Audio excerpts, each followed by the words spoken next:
Today I'm going to teach you that sentences are the instruments of writing. Different types of sentences create different kinds of sound and bring in different kinds of meaning. Writers can affect the rhythm and meaning of their stories by crafting sentences of different lengths and different types. Just like when you were listening to music a minute ago, you noticed the different effects each rhythm had on you and how the speed of the beats and the tone of each song affected your mood.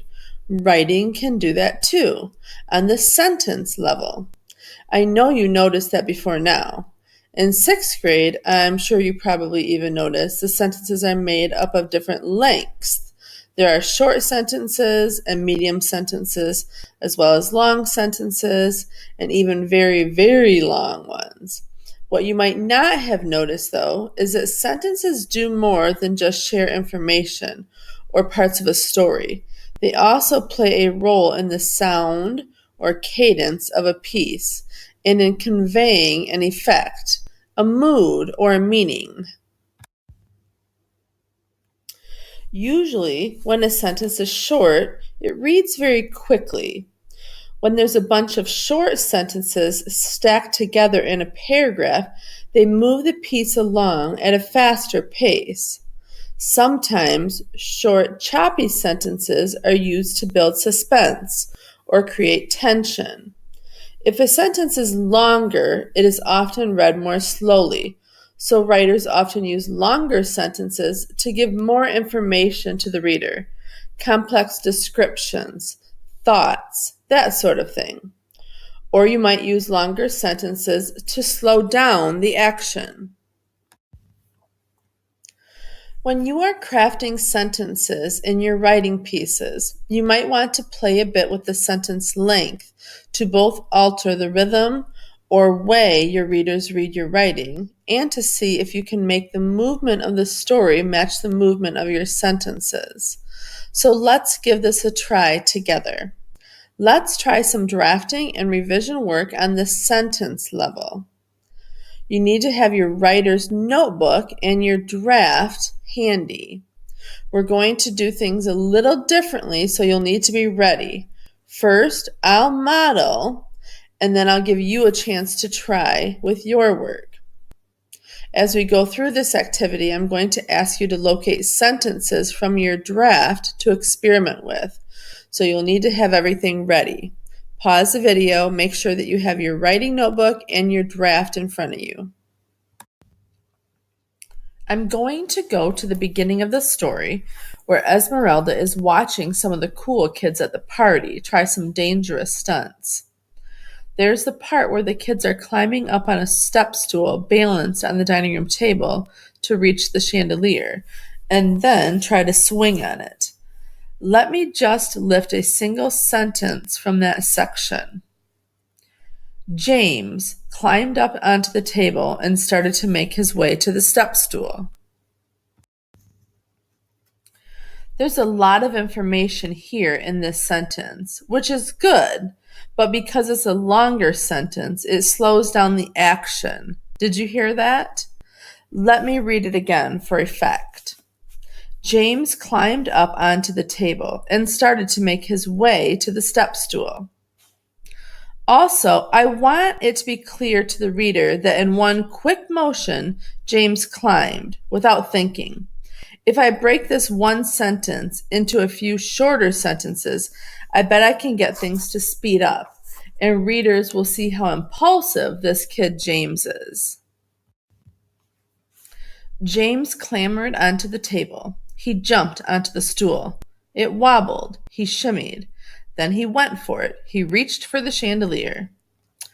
Oh, I like that. The action moves much more quickly now, and the reader gets the idea that James' movements are as fast and as jerky as the sentences. Notice how I replaced climbed with clambered, which gets at James' jerky, clumsy action here. Everything's moving unsteadily and quickly. James, the stool. Now it's your turn to give this a go. Find a place in your draft where you want the action to move a little faster, or for it to be a little jerkier for whatever reason. Once you find that place, lift a sentence and write a shorter version of it, or break it down into a few shorter sentences in your notebook. Pause the video while you do this activity. So now that we've created shorter sentences out of a long one, you're probably already thinking about where in the Esmeralda story we might want to craft some longer sentences. Generally, authors use longer sentences for descriptive passages with a lot of information, or else in parts where they want the reader to slow down.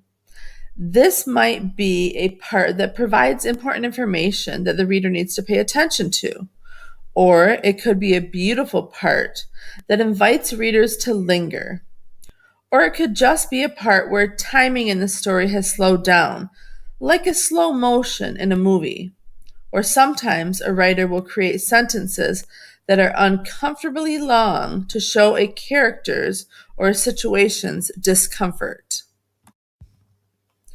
When I think about all of this, I think of the scene we were working on the other day, the one where Esmeralda was sitting in the bedroom at the party with the popular girls, Liz and Mauve. It's a big change from all the wildness out in the living room, so it makes sense to slow the pace down a bit. Also, there's the room itself. Mauve's room is very fancy. It merits being described in some detail. So here's part of the original draft. I looked around the room. It had a bed and a dresser. There was a beanbag chair in the corner. "Have a seat," Mauve said. Liz was spread out on the bed.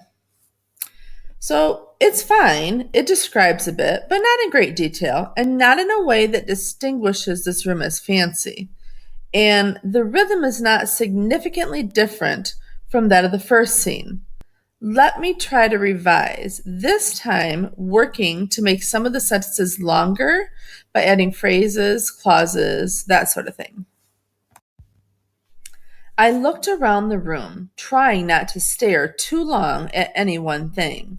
It was decorated exactly the way you might expect a girl like Mauve's room would be decorated. It had a huge white bed covered in tons of pillows and different shapes and sizes, and there was a tall, ornately carved dresser that looked like it might have been an antique. Writers, did you notice the difference? I feel like I'm being drawn into Mauve's room. The clauses help me to picture it, and they slow things down, which get me to linger. I'm also feeling a bit uncomfortable as I imagine Esmeralda herself feels, out of place almost. Writers, can you give this a try? Find a place in your draft where you would benefit from slowing down the rhythm, a place where you want to slow the action down and include more information. You can add phrases and clauses inside the commas to include additional information, like I did. Pause the video to finish this activity. Ready for the last step? We're going to move from individual sentences to a longer swath of text. We'll take what we just practiced and consider all the sentences in a whole section, deciding which one should be shortened, which one should be lengthened, and which ones can stay the same. This is the part right after Esmeralda enters the room. "So Esme," Mauve interrupted. She was looking at me, calling me a much cooler version of my name than I was used to. I couldn't help myself. I smiled. She had given me a cool nickname. It was almost like we were friends. My eyes left the spot on the carpet I had been staring at and looked at Mauve. "Yeah," I said, in what I hoped was my coolest voice. Looking at the first sentence, I think it's pretty good. That line of dialogue moves the story along, and it grabs your attention. In the second sentence, I feel like Esmeralda would reflect just a bit more. There's a big shift here. By calling her Esme, Mauve has, in a sense, invited her into her inner circle. So here, I think we should slow things down a bit, maybe tuck in more reflection. "So Esme," Mauve interrupted. She was looking at me. Mauve, the most popular girl in school, the one I had wanted to be friends with for a long time, calling me a much cooler version of my name than I was used to. Now the next sentence feels like it needs to be shorter to break up the rhythm. Also, I think Esmeralda is a little shocked by how she's feeling. And shock is a fast feeling. This calls for a fast sentence. The next sentence. Looking over the rest of the sentences, I feel like they really work. It's as if we're drumming up a rhythm here. Medium, slow. Quick, quick. Medium, medium, slow. You hear that? I couldn't help myself. I smiled. She had given me a cool nickname. It was almost like we were friends. My eyes left the spot on the carpet I had been staring at and looked at Mauve. Yeah, I said, in what I hoped was my coolest voice. All right, writers, one last try. Look at a paragraph that you'd like to study in your writing and revise to support the rhythm and the meaning of that section. Read through each section and ask yourself, is this sentence the right length? Does it say enough? Does it say too much? How does it sound? Then do the work that each sentence you identified needs done. When you're done with this activity, go back to the lesson platform for the next part of your lesson.